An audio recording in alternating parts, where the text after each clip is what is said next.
Hello comrade family. So here I am लारे Fatima. I hope you are doing well. So यहाँ पर हम कर रहे थे फर्स्ट या बीकॉम सेमेस्टर फर्स्ट का environmental studies and environmental studies का हमारा आज का टॉपिक है environmental management. So environmental management के बारे में हम आज की वीडियो में पढ़ेंगे। क्या क्या टॉपिक्स हम देखने वाले हैं वो देख लेते हैं। फर्स्ट हम देखेंगे introduction, the need for environmental management. Environment manage करने की क्या जरूरत है, नीड क्या है। Environmental impact assessment, need and functioning, environmental audit and statement, ISO feature and importance. So ये सारे टॉपिक हम आज की वीडियो में पढ़ने वाले हैं। सो स्टार्ट करते हैं आज की वीडियो एंड देखते हैं सबसे पहले इंट्रोडक्शन से। सो क्या है इंट्रोडक्शन देख लेते हैं। Some of the environmental problems we are facing today at global level are global warming, greenhouse effect, ozone depletion, acid rains, marine pollution, over exploitation of resources, etc. सो क्या बोला है, देखो इन्वायरमेंट के बारे में हमने पढ़ा, बहुत सारे टॉपिक्स इन्वायरमेंट से रिलेटेड हम पढ़ चुके हैं। सो आपको ये तो पता होगा कि इन्वायरमेंट क्या है एंड ऑलरेडी हम पिछले लेक्चर्स में इन्वायरमेंटल प्रॉब्लम्स के बारे में भी डिस्कस कर चुके हैं। सो जो भी इन्वायरमेंटल प्रॉब्लम हम फेस कर रहे हैं आज के टाइम में ग्लोबल लेवल पे मीन्स कि हम कोई पर्टिकुलर नेशन की बात नहीं कर रहे हैं, किसी पर्टिकुलर रीजन की बात नहीं कर रहे हैं, हम पूरे ग्लोब की बात कर रहे हैं। ठीक है कि पूरे ग्लोब में इन्वायरमेंट से रिलेटेड क्या क्या प्रॉब्लम फेस कर रहे हैं लोग। सो उसमें से हमारे यहाँ पर ग्लोबल वार्मिंग हो जाएगा, ग्रीन हाउस गैस इफेक्ट हो जाएगा, ओजोन डिप्लेशन हो जाएगा, एसिड रेन या मैराइन पॉल्यूशन, ये सारी चीजें हमारी अगर हम कहें तो ग्लोबल लेवल पे इन्वायरमेंटल प्रॉब्लम है। ठीक है, on one hand and on the other hand rapid growth in population, industrial revolution, development in science and technology are responsible for destroyation of the environment. अब दूसरी चीज क्या है जो प्रॉब्लम हम फेस कर रहे हैं, तो दूसरी चीज ये है कि जितनी तेजी से पॉपुलेशन बढ़ रही है, ठीक है, एंड इंडस्ट्रियल रिवॉल्यूशन हो रहा है, बहुत सारी इंडस्ट्रीज बन रही हैं जिसकी वजह से बहुत सारे नेचुरल रिसोर्सेज खराब हो रहे हैं। साइंस एंड टेक्नोलॉजी के डेवलपमेंट में भी इन्वायरमेंट को बहुत ज्यादा लॉस हो रहा है। सो ये कुछ प्रॉब्लम है जिससे इन्वायरमेंट को बहुत सारे जो रिसोर्सेज हैं वो लॉस करने पड़ रहे हैं एंड बहुत हार्म पहुंच रहा है हमारे इन्वायरमेंट को। Man has to manage the entire happening. अब इस प्रॉब्लम को, ये जो सारी प्रॉब्लम फेस कर रहे हैं, ये जो सारी चीजें हो रही हैं, इन सारी चीजों को मैनेज करना जरूरी है। एंड मैनेज कौन करेगा? मैन करेगा, क्योंकि भाई जो सारी प्रॉब्लम्स हो रही हैं वो मैन की वजह से हो रही है। सो इस पूरी एंटायर हैपनिंग को मैनेज करना है। First we understand what is management. पहले हम ये देखेंगे कि मैनेजमेंट क्या है। ठीक है, इन्वायरमेंट तो ऑलरेडी आप लोगों को पता है कि इन्वायरमेंट क्या है, हम डिस्कस कर चुके हैं। अब हम देखेंगे कि मैनेजमेंट क्या है and why do we need environmental management, और हमें इन्वायरमेंटल मैनेजमेंट की क्या जरूरत है, कि इन्वायरमेंट को हमें क्यों मैनेज करना है। ठीक है, सो ये सारी चीजें डिस्कस करेंगे। फर्स्टली हम देख लेते हैं यहाँ पर नीड फॉर इन्वायरमेंटल मैनेजमेंट। देखो इन्वायरमेंट का मीन्स आप लोगों को पता है कि हम जहां भी रहते हैं, हमारी सराउंडिंग्स, जो भी नेचुरल रिसोर्सेज, जो भी चीजें हमें मिलती हैं वो इन्वायरमेंट से मिलती हैं। अब हम देखेंगे कि मैनेजमेंट क्या है। जब दोनों वर्ड आपको समझ आ जाएंगे तो इन्वायरमेंटल मैनेजमेंट आपके इजीली समझ में आ जाएगा। Management is a distinct process consisting of planning, organizing, activating and controlling performed to determine and accomplish the objective by use of people and resources. सो देखो मैनेजमेंट का सिंपल सा मीनिंग यहाँ पर आपको गिवन है। एक प्रोसेस है जिसमें क्या होता है, फर्स्टली होता है, फर्स्ट स्टेप होता है प्लानिंग का। ठीक है, प्लान करना, उसके बाद सारी चीजों को ऑर्गेनाइज करना, देन एक्टिवेट करना, उसके बाद जो भी प्रोसेस हो रहे हैं एंड जिस तरीके से उसको प्लान किया था उस हिसाब से उसको कंट्रोल करना। ठीक है, सो ये सारे प्रोसेस जो है पूरे स्टेप कंप्लीट किए जाते हैं एंड देन डिटरमाइन किया जाता है भाई कि जो ऑब्जेक्टिव था हमारा वो फुलफिल हुआ नहीं हुआ। ठीक है, किसके यूज से? पीपल्स एंड रिसोर्सेस के यूज से, क्योंकि प्लानिंग होगी, ऑर्गेनाइजिंग होगी, एक्टिवेटिंग होगी एंड कंट्रोलिंग होगी, तो उसमें लोगों की और रिसोर्सेस की जरूरत होगी। ठीक है, कि किस तरीके से हमें किसी एक प्रॉब्लम को सॉल्व करना है, कम करना है। इन्वायरमेंट की जो भी प्रॉब्लम हम फेस कर रहे हैं सो वो किसके थ्रू होंगी, पीपल्स के या फिर रिसोर्सेज के थ्रू, ठीक है। सो ये चीजें क्या होती है, ये पूरा प्रोसेस जो होता है वो मैनेजमेंट कहलाता है, किसी भी एक चीज को मैनेज करना, ठीक है। फर्स्ट स्टेप समझ में आ गया, प्लानिंग हो गया। प्लानिंग के बाद चीजों को ऑर्गेनाइज करेंगे कि पहले हमें ये सोचना है कि भाई ये प्रॉब्लम क्या है, क्यों हो रही है एंड किस तरीके से हम इसको सॉल्व कर सकते हैं। उसके बाद सारी चीजों को ऑर्गेनाइज करना है कि कौन सी चीज हम किस तरीके से कर सकते हैं, एंड देन उस प्लान को एक्टिवेट करना है, उसको स्टार्ट करना है, एक्शन में लाना है, ठीक है। उसके बाद कंट्रोल करना है, ठीक है। तो ये पूरा प्रोसेस जो होता है ये मैनेजमेंट का प्रोसेस होता है। And the main M of environmental management is the conservation of environment for mankind sake। अब देखो क्या मतलब है, क्यों ये इन्वायरमेंटल मैनेजमेंट किया जा रहा है, क्यों सारी चीजें मैनेज की जा रही हैं। तो इसका मेन एम जो है वो क्या है, कंजर्व करना हमारे इन्वायरमेंट को फॉर मैनकाइंड से। अब भाई हम ही लोग उसको नुकसान पहुंचा रहे हैं, हम ही उसको यूज कर रहे हैं, जो भी रिसोर्सेज हैं, जो सारे रिसोर्सेज हैं हमारे यूज के लिए ही बने हैं एंड हम ही उसको नुकसान पहुंचा रहे हैं, उससे प्रॉब्लम क्रिएट कर रहे हैं। अगर हम उसको मैनेज करते हैं, कंजर्व करते हैं तो भी वो हमारे लिए ही है, मैनकाइंड से है, ठीक है।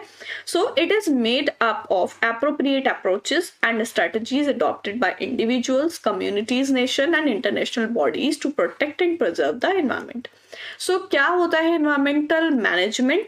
एनवायरमेंटल मैनेजमेंट एक अप्रोच की तरह, एक एप्रोप्रिएट अप्रोच लिया जाता है या स्ट्रैटेजी बनाई जाती है पूरी कि भाई किस तरीके से हमें इस प्रॉब्लम को दूर करना है, किस तरीके से हमें अपने एनवायरमेंट को बचाना है। तो वो किसी एक इंडिविजुअल के थ्रू भी हो सकता है, कोई पूरी कम्युनिटी भी वर्क करती है उसके लिए, या फिर इंटरनेशनल बॉडीज करती हैं, ठीक है। सो ये सारी चीजें जो हैं ये किस लिए की जाती है, हमारे एनवायरमेंट को प्रोटेक्ट करने के लिए, कंजर्व करने के लिए, ठीक है। एनवायरमेंटल मैनेजमेंट समझ में आ गया। एनवायरमेंटल मैनेजमेंट क्या है कि चीजों को सही तरीके से मैनेज करना जिससे हमारा एनवायरमेंट कंजर्व हो सके, ठीक है। देन नेक्स्ट पॉइंट हम देखेंगे, the prime objective of environmental management is to chalk out sustainable roadmap of progress. It enlighten on management aspect of mankind's interaction with the environment। तो देखो प्राइम ऑब्जेक्टिव क्या है एनवायरमेंटल मैनेजमेंट का, कि जो भी हमारा सस्टेनेबल रोड मैप है, मतलब जो एक ऐसा रास्ता है जो सस्टेनेबल तरीके का हो जिससे हमारे एनवायरमेंट को हार्म ना पहुंचे, हम उस पर चले, ठीक है। सो ये हो गया। देन सेकेंड पॉइंट है, it is suggest strategies in preserving biodiversity and support of ecosystem. अब बायोडाइवर्सिटी एंड इकोसिस्टम्स भी बहुत जरूरी, क्योंकि हमारे एनवायरमेंट में बहुत सारे इकोसिस्टम होते हैं, ठीक है। एंड बायोडाइवर्सिटी और इकोसिस्टम को प्रिजर्व करने के लिए भी हमें एनवायरमेंटल मैनेजमेंट की जरूरत होती है। Then next is monitoring exploitation of natural resources, their rational and efficient utilisation. पहले तो हमें ये मॉनिटर करना है कि नेचुरल रिसोर्सेज जो हैं उनका एक्सप्लॉयटेशन कहाँ हो रहा है, कैसे हो रहा है, ठीक है, किस तरीके से वो खराब हो रहे हैं। दूसरी चीज ये देखनी है कि हमारे जो नेचुरल रिसोर्सेज हैं उनका हम सही तरीके से यूज करें, रेशनल यूज करें एंड इफिशिएंट यूटिलाइजेशन करें। इफिशिएंट मीन्स कि अगर आप कोई भी एक रिसोर्सेज है, अगर आपको 5 चीजों की जरूरत है, 5 यूनिट की जरूरत है, बट अगर आपका काम 4 यूनिट में भी हो सकता है तो आप उसको 4 यूनिट में करने की कोशिश करें, जिससे वो 1 यूनिट जो है वो बच सके, सेव हो सके, ठीक है। तो उसको इफिशिएंट यूटिलाइजेशन कहते हैं। And then next is protecting and safeguarding the environment through prevention and control method. Prevention और कंट्रोल मेथड लगा के हम अपने एनवायरनमेंट को सेव कर सकते हैं, प्रोटेक्ट कर सकते हैं। Then next is encouraging environmentally sound and environment friendly technologies. जो एनवायरमेंट फ्रेंडली टेक्नोलॉजीज है, इट मीन्स कि ऐसी टेक्नोलॉजीज जिससे हमारे एनवायरमेंट को कोई हार्म नहीं पहुंचता है, उनको इनकरेज करना चाहिए, क्योंकि टेक्नोलॉजी की वजह से भी हमारे एनवायरमेंट को बहुत ज्यादा हार्म पहुंचता है, ठीक है। तो उसके लिए भी बहुत सारा एनवायरमेंट हमारा खराब किया जा रहा है, तो हमें ऐसे टेक्नोलॉजीज को इनकरेज करना चाहिए जो एनवायरमेंटल फ्रेंडली है, ठीक है। देन नेक्स्ट पॉइंट हम देखेंगे एनवायरमेंटल इम्पैक्ट असेसमेंट। ठीक है। The objective of environmental impact assessment is to declare a national policy to encourage man environment relationship which is turn protect natural resources and help in measuring ecological system to sustain man's life on this planet. So environmental impact assessment का जो objective है वो क्या है, national policy को declare करना जो क्या करती है, इनकरेज करती है मैन और एनवायरमेंट के रिलेशन को, ठीक है, कि हमें एनवायरमेंट की कितनी जरूरत है एंड एनवायरमेंट से क्या क्या चीजें हमें मिलती हैं, ठीक, which is turn protect natural resources, जो नेचुरल रिसोर्सेज को प्रोटेक्ट करेगा एंड हेल्प करेगा जो भी इकोलॉजिकल सिस्टम है उसको मेंशन करने में मेंस की लाइफ पर, जो भी प्लैनेट पर मेंस, ठीक है। Then step use to prepare E R report. अब ईआर रिपोर्ट को बनाने के लिए क्या क्या स्टेप फॉलो किए जाते हैं वो हम देखेंगे। First step is finalisation of project site. Site जो है प्रोजेक्ट की वो पहले फाइनलाइज की जाती है कि जो हमारा एनवायरमेंटल इम्पैक्ट है, तो देखो एनवायरमेंट तो हमारा पूरा ग्लोब में है, ठीक है। अब हम किसी एक पर्टिकुलर साइट का देखेंगे यहाँ पर कि एक प्रोजेक्ट साइट ली जाएगी, वहां का फाइनलाइज किया जाएगा। Then second is study the area in detail which is within the periphery of 10 to 15 kilometre from the project site. अब प्रोजेक्ट साइट एक कोई जगह ऐसी हमने ले ली, उसको बोला है 10 to 15 मीटर के एरिया में, 10 to 15 किलोमीटर के एरिया में वहां का जो पूरा होगा उस एरिया की डिटेल स्टडी की जाएगी। And then next is study of major feature of the area within 30 to 50 kilometre radius from the project site. So यहाँ पर बोला है तीसरा स्टेप ये है कि 30 to 50 किलोमीटर का जो एरिया होगा उसके जो मेजर फीचर होंगे, सबसे मेन फीचर जो होंगे, बड़े बड़े फीचर्स जो होंगे वो वहां पर देखे जाएंगे, उसको स्टडी किया जाएगा। Then next is preparation of land use map showing detail of use of land for various purpose around the site. Fourth step में क्या होगा, एक लैंड यूज मैप बनाया जाएगा, ठीक है, जो क्या करेगा, जो भी डिटेल्स है उनको शो करेगा कि किस तरीके से हम लैंड को यूज कर सकते हैं अलग अलग तरीके से, अलग अलग पर्पस के लिए, ठीक है। सो ये हो गया हमारा fourth step. Then fifth step है study of geological structure of surrounding region so that potentialities of rock, soil and the forest cover can be checked and how much will be the environmental impact on ecology can be assessed. Fifth step में है कि geological structure जो है वो देखा जाएगा उसके आसपास के रीजन का, जिससे क्या हो सके वहां के रॉक्स या सॉइल्स जो हैं, जो भी फॉरेस्ट कवर है उनकी पोटेंशियलिटी वहां पर चेक की जा सके and how much will B environmental impact on ecology, और इकोलॉजी पर कितना इम्पैक्ट पड़ रहा है वो चेक किया जा सके। Then next step is study about water availability, its quality and uses. अब जो एरिया लिया है उस एरिया की यहाँ पर क्या चेक किया जाएगा कि वाटर अवेलेबिलिटी कितनी है, पानी कितना कहाँ मिलता है एंड इसकी क्या क्वालिटी है, फ्रेश वाटर है या गंदा है, खराब है, किस यूज के लिए है, ठीक है। Then next and last step है study the impact of project on the population, then normal living and income earning and so यहाँ पर बोला है फिर उसका इम्पैक्ट देखा जाएगा प्रोजेक्ट का कि पॉपुलेशन पर क्या है एंड उनके नॉर्मल लिविंग या फिर उनकी इनकम अर्निंग। सो ये पूरी रिपोर्ट इस तरीके से रेडी होती है। एंड देन नेक्स्ट स्टेप हम देखेंगे इन्वायरमेंटल स्टेटमेंट। इन्वायरमेंटल स्टेटमेंट क्या होता है? It is newly coined term environmental audit. This term is changed to environmental statement by Ministry of Environment and Forest, New Delhi. तो यहाँ पर क्या बोला है कि न्यूली कॉइंड टर्म जो है वो इन्वायरमेंटल ऑडिट है and this term change to environmental statement. किससे चेंज हुई है? Environmental statement by ministry of environment and forest. किसने चेंज की, किसके द्वारा चेंज की गई है? Ministry of environment and forest के द्वारा, न्यू दिल्ली में। In the initial stage, like financial audit, the idea of environmental audit was initiated and made compulsory for all industries to submit environmental audit report. अब देखो initial state में, starting की जो stage होती है उस स्टेट में यहाँ पर बोला है जैसे फाइनेंशियल ऑडिट होता है फाइनेंस का, ठीक है, उसी तरीके से आइडिया आया इन्वायरमेंटल ऑडिट का कि भाई जिस तरीके से फाइनेंस का ऑडिट होता है उसी तरीके से इन्वायरमेंट का ऑडिट भी होना चाहिए। तो यहाँ पर ये स्टेप लिया गया कि इन्वायरमेंटल ऑडिट होना चाहिए एंड इसको कंपलसरी कर दिया गया कि भाई सारी इंडस्ट्रीज इसको करेंगी, इन्वायरमेंटल ऑडिट होगा एंड सारी इंडस्ट्रीज के लिए होगा और वो सबमिट होगा इन्वायरमेंटल ऑडिट रिपोर्ट में, ठीक है। क्योंकि जिस तरीके से फाइनेंस जरूरी है उस तरीके से इन्वायरमेंट भी बहुत ज्यादा जरूरी है। सो इन्वायरमेंटल ऑडिट रिपोर्ट होगी। Industries need to submit a report regarding the way of production activities led to deterioration of the environment and also has to assess or quantify how much is cost involved. अब देखो, जैसे हम environment problems के बारे में पढ़ रहे थे, सो एनवायरमेंट प्रॉब्लम में हमारा इंडस्ट्रियल रिवॉल्यूशन भी था, ठीक है। सो इंडस्ट्रियल रिवॉल्यूशन का मतलब ये है कि जो इंडस्ट्रीज जिस तरीके से ग्रो हो रही हैं, वर्क कर रही हैं, तो उसकी वजह से हमारे एनवायरमेंट को बहुत नुकसान हो रहा है, ठीक है। सो वो यहाँ पर बताया गया कि कौन सी इंडस्ट्री क्या एक्टिविटीज कर रही है, ठीक है, उसको लेकर एनवायरमेंट में क्या हो रहा है। यहाँ पर बोला industries need to submit report, ठीक है, रिपोर्ट सबमिट करनी होती है इंडस्ट्रीज को, किसके रिगार्डिंग, कि जो उनकी प्रोडक्शन एक्टिविटीज है, ठीक है, क्या प्रोड्यूस कर रही है, वो कैसा प्रोडक्ट बना रही है एंड उनका पूरा प्रोडक्शन प्रोसेस क्या है, ठीक, जिससे इन्वायरमेंट पे क्या इफेक्ट पड़ रहा है, एंड ऑल्सो एक्सेस और quantify how much it cost, और उसमें ये भी एक्सेस और या क्वांटिफाई होता है कि कितनी कॉस्ट उसमें लग रही है, ठीक है। सो एनवायरमेंटल स्टेटमेंट समझ में आ गया क्या होता है। देन नेक्स्ट हम देखेंगे benefit of environmental statement. Environmental statement के क्या बेनिफिट होते हैं। First one is, it is management tool to verify environmentally positive and negative side or profit and loss. So देखो environmental statement का ये होता है कि ये क्या है, हमारा एक हम कह सकते हैं मैनेजमेंट टूल है, ठीक है, मैनेजमेंट टूल है जो क्या करता है, वेरीफाई करता है एनवायरमेंट को, पॉजिटिव और निगेटिव साइड उसकी, कि भाई एनवायरमेंट जो है हमारा पॉजिटिव है या निगेटिव है, ठीक है, एंड प्रॉफिट लॉस को। Second thing, it can avoid the complaints raised against any company regarding creation of environmental problem.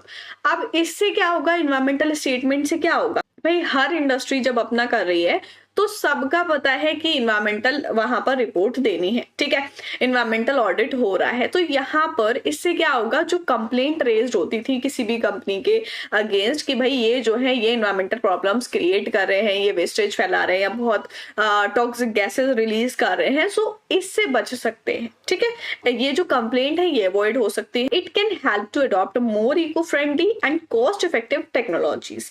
इसमें क्या होता है, ये हेल्प करता है कि जो इको फ्रेंडली टेक्नोलॉजीज हैं उनको अडॉप्ट किया जाए, जो कॉस्ट इफेक्टिव है। कॉस्ट इफेक्टिव मीन्स कि एक टेक्नोलॉजी है जिसमें आपको 10,000 कॉस्ट लग रही है, ठीक है, एक टेक्नोलॉजी जिसमें आपको 20,000 कॉस्ट लग रही है, इट मीन्स कि आपके लिए कॉस्ट इफेक्टिव कौन सी है, 10,000 वाली, ठीक है, एंड इको फ्रेंडली होनी चाहिए। इको फ्रेंडली मीन्स जिससे एनवायरमेंट को कोई हार्म ना पहुंचे, so that environment will be protected,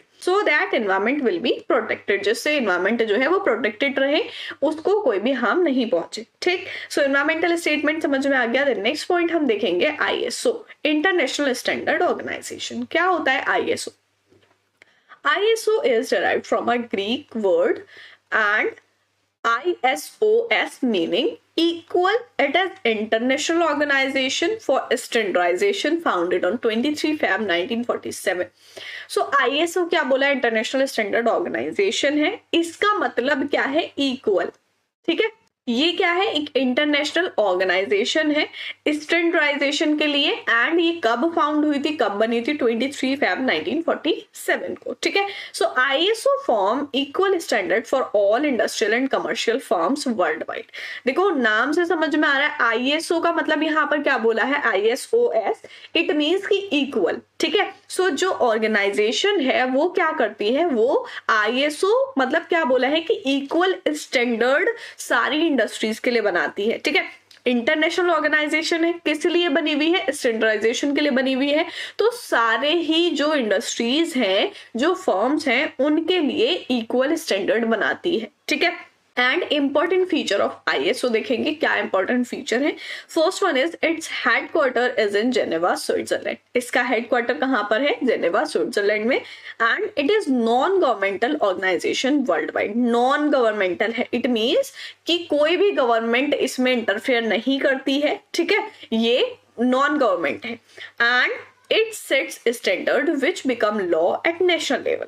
क्या करती है भाई, जो इंटरनेशनल स्टैंडर्ड ऑर्गेनाइजेशन है, नाम से समझ में आ रहा है किस लिए बनाई जाती है, स्टैंडर्ड्स बनाने के लिए, ठीक है। तो ये स्टैंडर्ड सेट करती है जो क्या बनते हैं, लॉ बन जाते हैं नेशनल लेवल पर। At present it has 159 member. अभी यहाँ पर कितने मेंबर हैं, 159 मेंबर्स हैं। एंड यहाँ पर लैंग्वेज की अगर बात करें, English, French and Russian are the official language used. जो ऑर्गेनाइजेशन है उसमें 3 लैंग्वेज यूज की जाती हैं as official language, English, French and Russian. In practice, ISO act as consortium with strong links to government of different countries. अब practice के लिए मतलब जो भी स्टैंडर्ड है उनको करने के लिए, एक्ट करने के लिए जो आईएसओ है उसके बहुत अच्छे लिंक्स हैं अलग अलग कंट्री की अलग अलग गवर्नमेंट से। ठीक है, सो आई होप समझ में आ गया होगा आईएसओ क्या है, इंटरनेशनल स्टैंडर्ड ऑर्गेनाइजेशन क्या है, स्टैंडर्ड सेट करती है। ठीक है, एंड सबके लिए इक्वल सेट करती है। ठीक है, बराबर सेट करती है।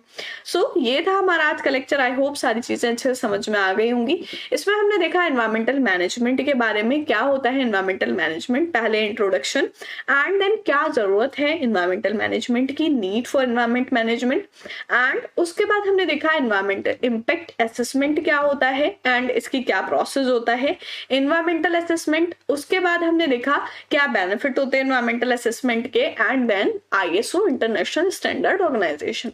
सो आई होप सारी चीजें बहुत अच्छे से समझ में आ गई होंगी। सो ये थे हमारे लेक्चर फर्स्ट ईयर आपका जो एनवायरमेंटल स्टडीज है उसके, एंड यहाँ पर आपको सारे ही लेक्चर कंप्लीट हो गए हैं। सो नेक्स्ट वीडियो में करेंगे हम नेक्स्ट सब्जेक्ट के लेक्चर। सो मिलते हैं नेक्स्ट वीडियो में, तब तक के लिए गुड बाय।